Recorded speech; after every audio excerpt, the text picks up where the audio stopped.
Okay, let's unpack this. Let's do it. Today, we are attempting to decode a phrase that's, well, it's so specific, maybe even a bit whimsical on the surface. That's not whimsical sounding. And yet, it seems incredibly targeted. Mathematically and neuroscientifically, it almost feels like a riddle. Yeah, a riddle from someone who really, really understands cognitive architecture. Exactly.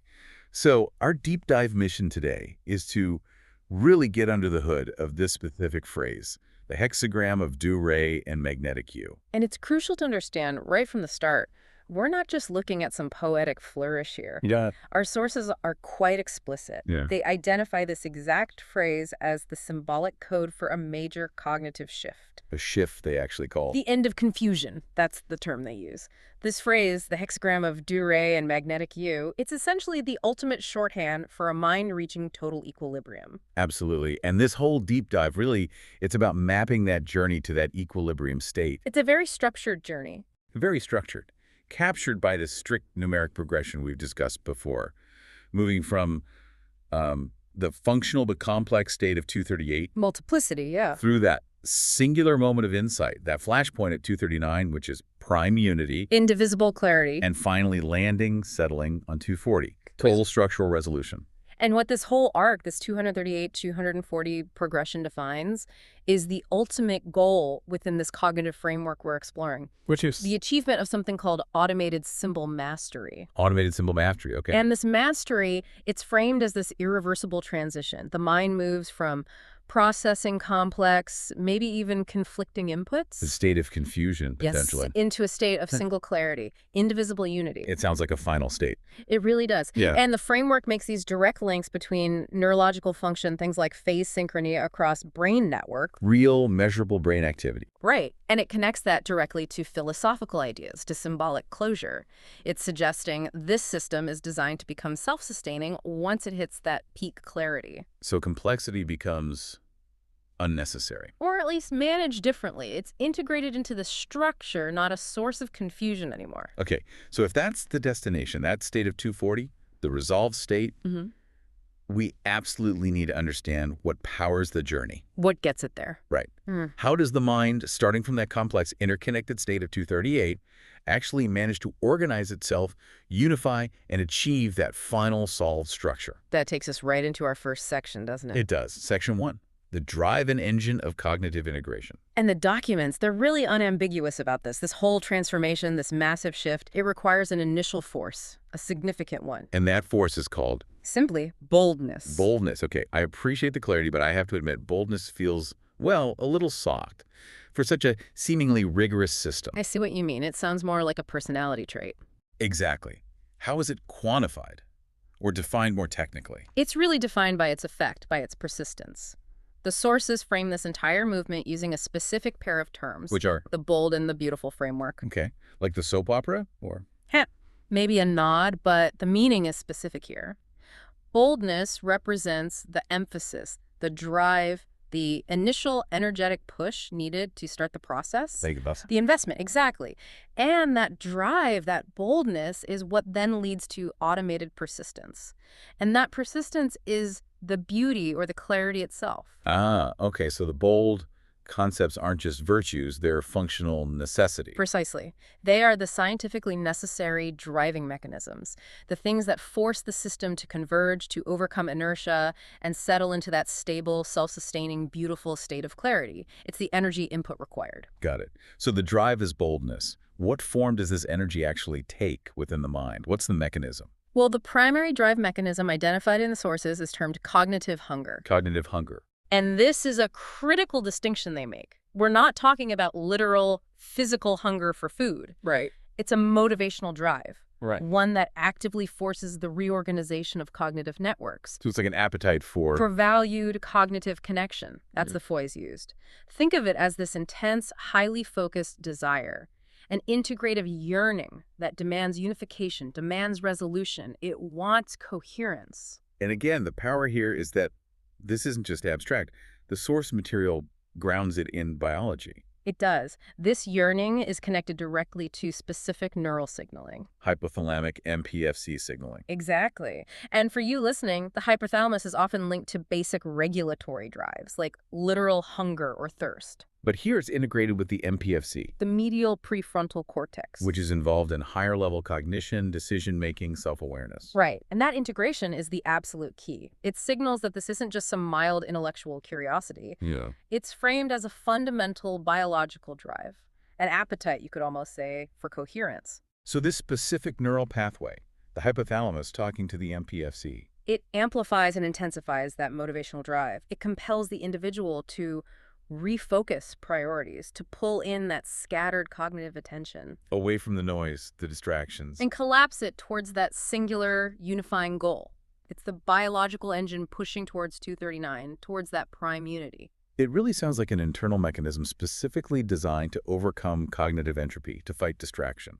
That seems to be exactly its function. But I was also fascinated by this extra layer of context the sources provide. The theological alignment. Ah, yes, the connection to the Quran. Right. The documents link this internal drive, this cognitive hunger, to the concept of al-su'a al-su. Which translates roughly as the middle prayer, and it's specifically symbolized in the sources by the Quranic verse number 2.238. Which is our starting number. Yeah. 238, the state of complex connectivity. Exactly. The connection is deliberate, and this middle prayer, philosophically, calls for attentive devotion, but also for maintaining centricity. Balance. Balancing oneself precisely between extremes. Think emotion versus pure detached reason, for example. So cognitive hunger isn't just a drive for any connection, it's a drive for balanced, centered connection. That's the implication. It's the desire to align the self with that integrated, centered understanding. It's the neurological drive that performs the necessary balancing act. And that balancing act is what's needed to collapse the complexity of 238. Precisely. To collapse that distributed complexity, that high entropy state of 238, into a unified singular focus, primarily involving the MPFC again. The system can't unify, it seems, until its inputs are properly balanced. Okay, that sets up the why beautifully. We have the drive, cognitive hunger, rooted in biology and aligned with this idea of centered devotion. The motivation is clear. But how does this integration actually happen? You mentioned drive needs a path, an engine. Yes, and the path, or the engine, is introduced through another key motif, the Boa-shi motif. Or she. This represents the structural mechanism for achieving that unity. It signifies continuous, reciprocal, symbolic integration. So if cognitive hunger is the battery. Boa-shi is the engine that converts that energy into unified motion. It's the model for the ongoing process. And it's specifically an interpersonal engine. Primarily, yes. It models how two individual minds interact. Specifically, minds holding complementary, maybe even contrasting perspectives. And through this interaction, they form. A single resilient cognitive field. They build something together that's stronger than the sum of its parts. This is where the sources bring in those two specific cognitive profiles, Dennis and Tom, as embodying this interaction. Right. They serve as the archetypes for this process. And the imagery used to describe Boa-shi is fascinating. Coiling reciprocity, It is vivid, isn't it? The coiling reciprocity suggests a looping attention pattern. like two snakes. Or, well, boa constrictors. Hence boa, presumably. Imagine them intertwining, wrapping around each other's signals. But not in conflict. No, not seeking compromise necessarily, but seeking mutual reinforcement. The sources are clear. This is the interaction between Dennis and Tom, symbolizing these two distinct modes of operation. The fixing eye and the moving gaze we discussed before. Exactly. Forming one resilient whole through constant mirroring, feedback, and mutual adaptation. And crucially, the sources add that linguistic layer, which stops it feeling arbitrary. The name itself, Yeah, reading Boa-shi not just as boa, but as boa plus she. which in Chinese, Shengxi, Sheng, means double joy or double happiness. Right, which links the mechanism, the coiling reciprocity, directly to the emotional and cognitive outcome. Doubling insight, it's really quite elegant. It is the physical spiral of attention, the coiling, and the, well, joyful convergence of getting twice the insight. They're harmonized in the name. And this process, as Boa-shi, it's framed as the neurological equivalent of what happens during high-level empathic cognition. You see things like bilateral MPFC engagement. Both sides working together. Yeah, where the system functions better precisely because it's sharing the cognitive load and constantly verifying the input through the other perspective. Okay, so if the Boa-Shi engine is running, fueled by cognitive hunger, what exactly does it produce? What's the output? That takes us right into section 2, doubling insight and the spectacle of resilience. The output is doubling insight. Right. And that's defined pretty clearly as the functional conversion of that mutual mirroring The Boa-Shi process. into genuine integrated resilience. It goes beyond just simple cooperation. The term used is interactive symmetry. Interactive symmetry. Let's make this tangible again using Dennis and Tom. Good idea. So Tom is characterized by the fixing eye. Think structure, stability, closure, aligned perhaps with something like an ISTJ profile in Myers-Briggs terms. Focus cognition, yes. While Dennis is the moving gaze, more about sensory immediacy, expansion, adapting to the environment. Maybe closer to an ESFP profile. Always engaging with the now. So how does interactive symmetry work between these two apparently opposite styles? Well, that's the beauty of it. The interactive symmetry is how those contrasting but equally essential perspectives achieve mutual amplification. So they don't cancel each other out. Quite the opposite. The ISTJ-like need for structure provides the necessary framework, the container. Okay. But the ESFP-like engagement with real-time sensory data ensures that structure doesn't become rigid or outdated. It stays adaptive. So neither perspective, on its own, can reach that state of prime unity, 239. According to this model, no. They must be mirrored and amplified by the other. It forms this feedback loop where weaknesses get covered and strengths get reinforced dynamically. And the sources provide, again, some compelling neural evidence for why this interaction is so powerful. They do. They point to mirror neuron coupling as the underlying physiological machinery. Mirror neurons. Yeah. The ones involved in empathy, understanding others' actions. Exactly. And this coupling is shown to synchronize key cortical zones, specifically the medial prefrontal cortex, MPFC again, and also the anterior cingulate cortex, ACC. Okay, the ACC is often involved in error detection, conflict monitoring. Right, and this synchronization, this is where, as the source puts it, the magic happens. When these individuals are modeling each other's affect, their attention, this coupling creates shared adaptive activation. Shared adaptive activation. Can you unpack that a bit? Think of it like the system generating a shared cognitive load balancer. They're processing the world together, in sync. Okay, and what does that shared load balancing achieve practically? The sources mentioned reducing pain noise. What is pain noise in this context? Is it literal pain? No, not necessarily physical pain. Pain noise seems to be the system's term for cognitive entropy. Ah, okay. So internal stress, confusion, distraction, conflicting data. Basically anything that prevents predictive clarity. Got it. So by synchronizing the MPFC. Which handles self-referential thought, prediction. And the ACC. Which handles error detection, conflict monitoring. The shared field essentially reduces those internal conflicts. Precisely. They are, quite literally, enacting resilience together. Each one translates the other's predictive signal into immediate cortical coherence within their own brain. Making this single unified outcome much more predictable. Far more predictable and less cognitively stressful than if either tried to achieve it alone. It's like resilience squared, because the internal noise or entropy is effectively absorbed and canceled out by that reciprocal connection. Wow. Okay, so this shared high-functioning state where these two minds are performing this complex, synchronous problem-solving. The peak of Boa-Shi in action. This leads to that central query that ties the concepts together, a hunger to be seen together. Yes.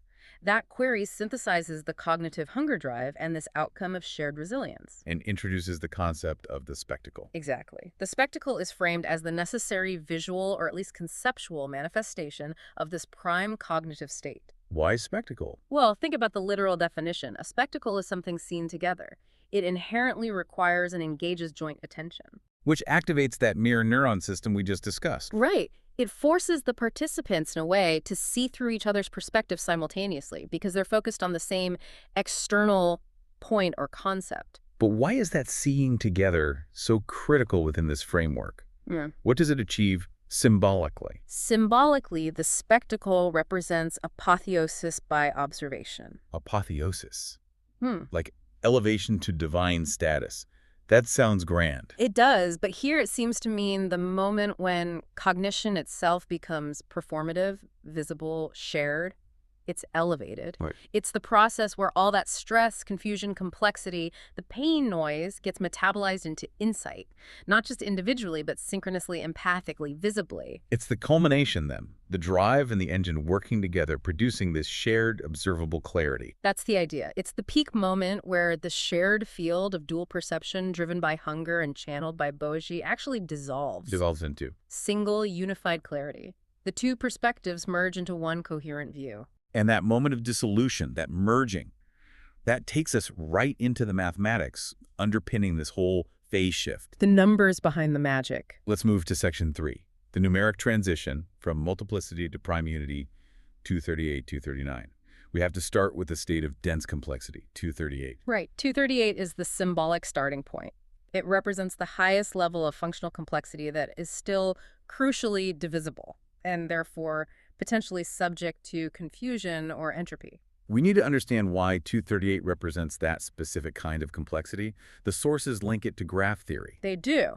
Specifically, 238 is cited as the number of different two-vertex connected graphs on 5 labeled vertices. Okay, that is definitely technical. For you listening, how does graph theory connect to how a mind might be structured? It's a good analogy. Think of those 5 labeled vertices as the core components of the mind that need to work together. The 5 shining diamonds again. Exactly. Sensory, emotional, symbolic, rational, motivational systems, those 5.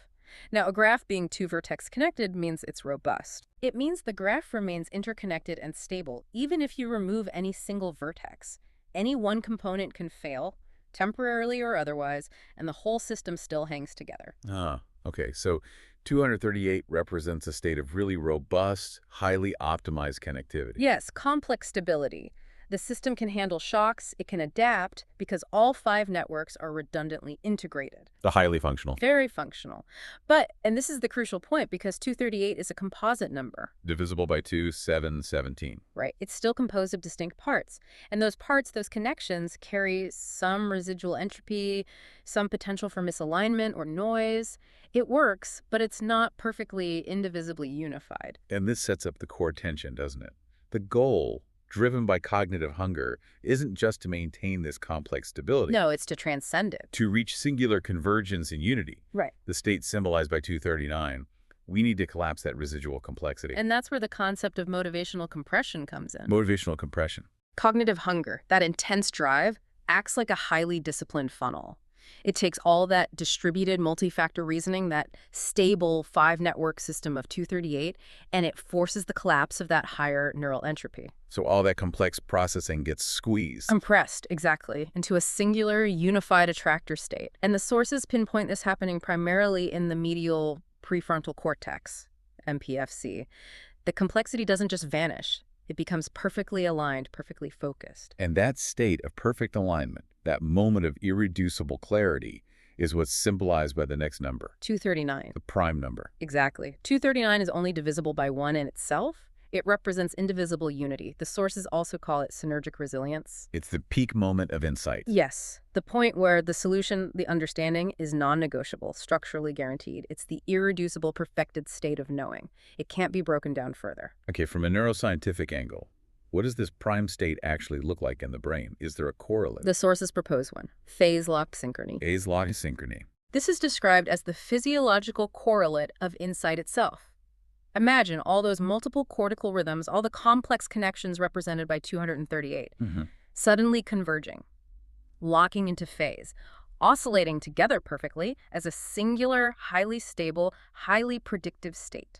So all the different parts of the brain involved are singing the exact same note at the exact same time. That's a great way to put it. And that perfect alignment generates this profound, stable clarity, a state that by its nature cannot be broken down further. It is the unity. And the sources, characteristically, go even deeper into the math, citing the specific classifications of 239. Right. It's noted as being a Sophie Germain prime, a Chen prime, and a Newman-Shanks-Williams prime. Why include those specific mathematical labels? Do they matter beyond just number theory trivia?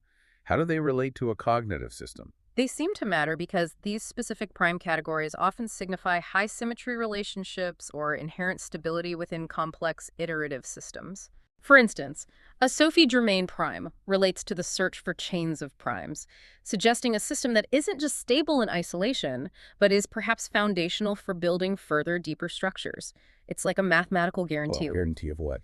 that this state of 239 isn't just a fleeting, fragile peak insight. It's a robust, structurally sound foundation. It's ready for complete deployment for the next step. Okay, so we've made the journey from high complexity stability at 238, compressed by cognitive hunger, into this moment of pure, indivisible prime insight at 239. The peak clarity. But this framework demands one final step.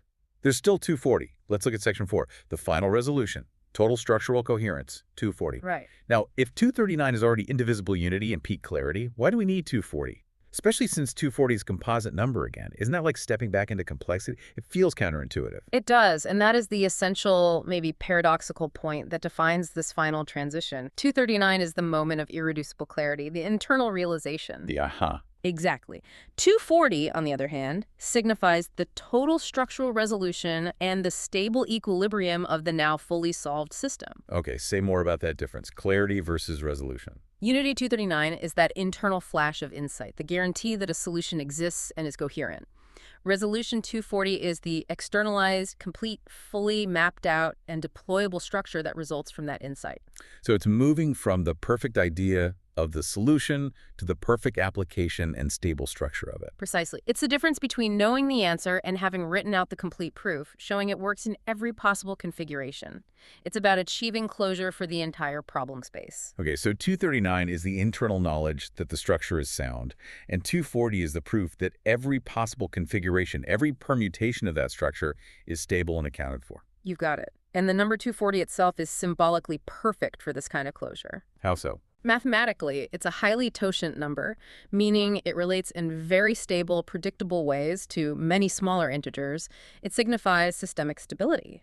It also pops up in higher dimensional geometry, often representing the number of vertices in certain complex but fully solved and closed shapes, like polytopes. Structure and stability again.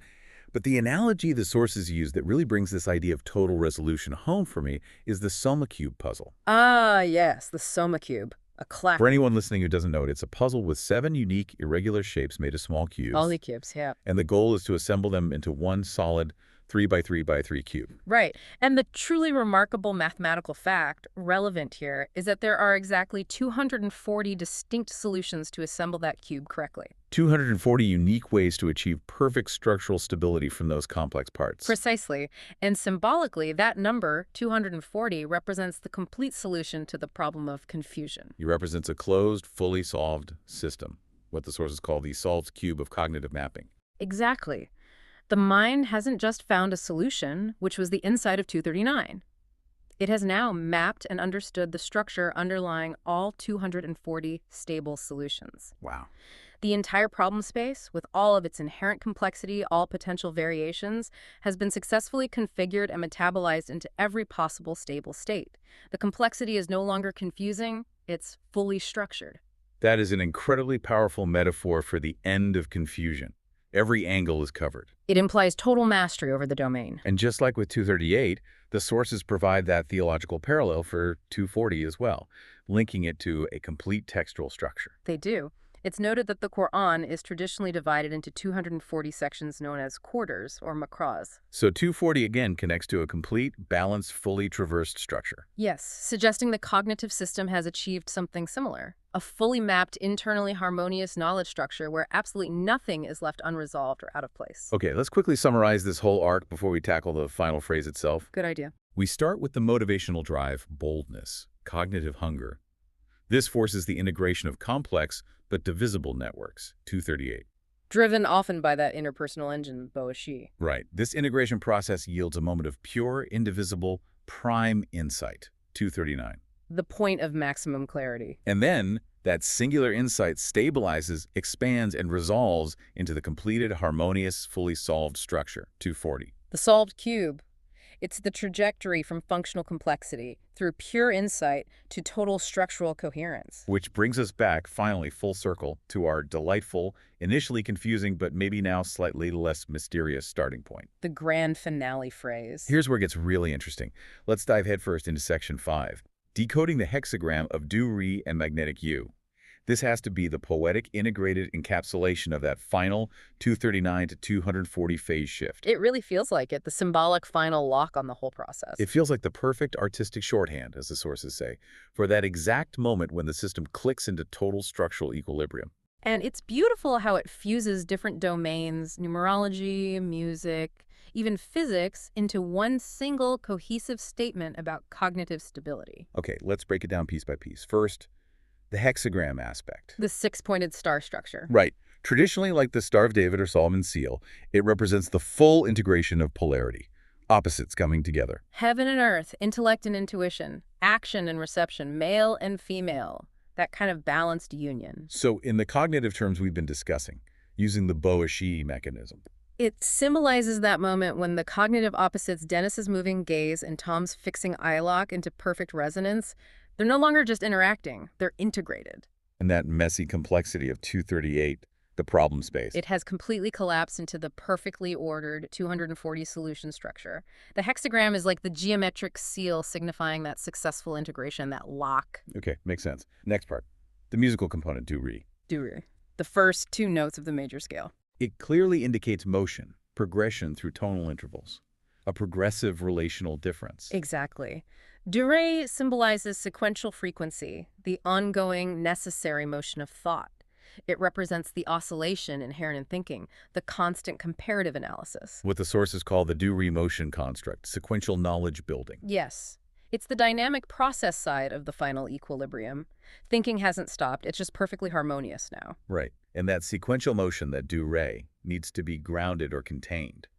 Which brings us to the physicsy part, magnetic U. Magnetic U. The image is immediate, a horseshoe magnet, maybe. That's what I pictured. And a U shape inherently implies convergence and return, a completed, stable field. Right. Magnetic U symbolizes the alignment, the stabilization into coherence. If Dore is the forward and backward movement, the oscillation, then magnetic U is the field that contains that movement. yes, it directs the movement back toward unity, towards the center. It's the constant attractor ensuring that the oscillation doesn't just spin off into chaos or confusion, but always returns to the stable, coherent core. Okay, so when we put it all together, the hexagram integration of opposites, the Dore motion, harmonious oscillation process, Yeah. and the magnetic U convergence, stable field return to unity. What does the complete metaphor trace in the brain? It traces that neurocognitive equilibrium state we've been building towards, where oscillation, which is how the dual mind thinks, processing contrasts, the sequential Dore movement, finally stabilizes into coherence, which is thinking in integration, represented by that completed magnetic U loop.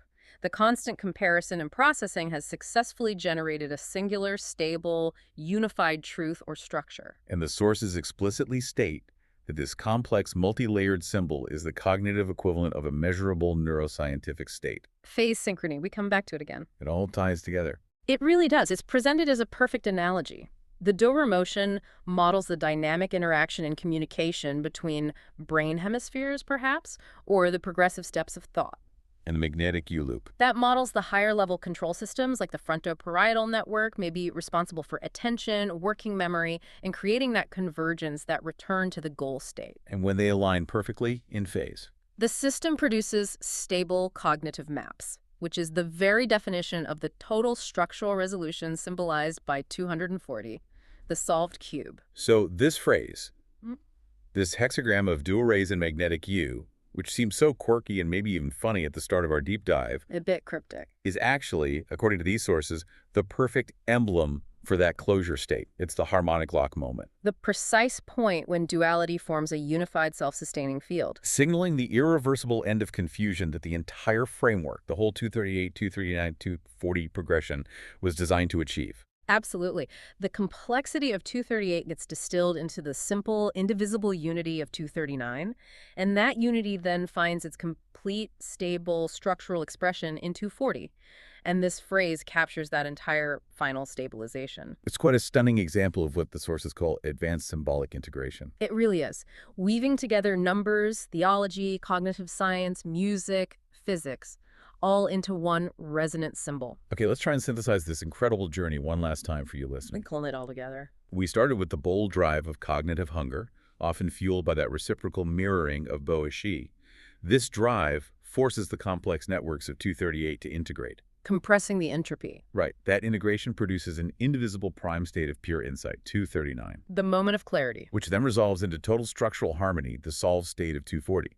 And this final state of resolved harmony is perfectly emblematized by this integrated, balanced, dynamic symbol, the hexagram of Dore in magnetic U. And the fact that there's such robust alignment claimed across these different domains, numerology, Islamic theology, graph theory, neuroscience concepts, embodied ideas like music and magnetism, it does strongly support the source's assertion that this cognitive framework is modeling advanced symbolic integration. It suggests that the transition from abstract concepts to measurable brain states From an internal state of chaos or confusion to that solved cognitive cube. is possible, at least within this model, when the system is driven correctly and maintained by that continuous reciprocal focused attention. The conversion of abstraction into cortical precision. Which leaves us, as always, with one final provocative thought for you to take away and consider now that the system is supposedly solved. The journey's end. Well, the described journey, yes.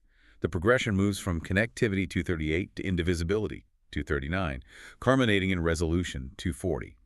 The system achieves self-sustaining coherence. Confusion has, quote, ended. The hexagram is locked. Exactly.